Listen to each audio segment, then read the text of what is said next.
In today's video, I'm going to teach you how to make a full height proportional image in Elementor Pro.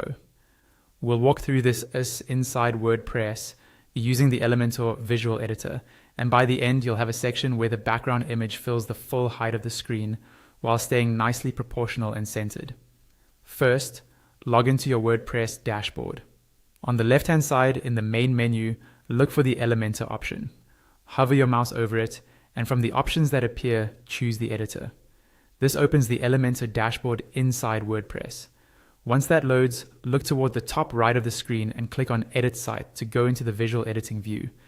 Now that you're inside the Elementor editor, either find an existing container you want to use or add a new container to the page.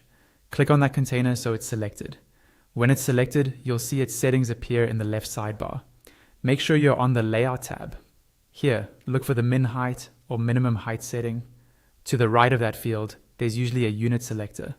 Click on that and change it from pixels or any other unit to VH, which stands for viewport height.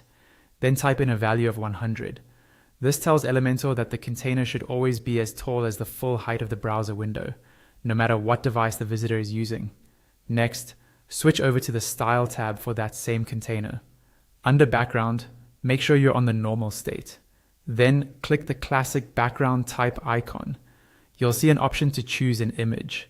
Click Choose Image and you'll be taken to your media library. Here you can either select an existing image or upload a new one from your computer. Once you've chosen the image you want to use, click the Select button at the bottom right of the pop-up to confirm. After the image is applied, set the position option to center. This makes sure the image is aligned in the middle of the container, both horizontally and vertically, which helps it remain visually balanced. Then set the repeat option to no repeat, so the image doesn't tile or repeat if the container is larger than the image. When you're happy with how everything looks, go to the top right corner of the editor and click either Update or Publish, depending on whether this is an existing page or a new one. That saves your changes and applies the full height proportional background image to your live site.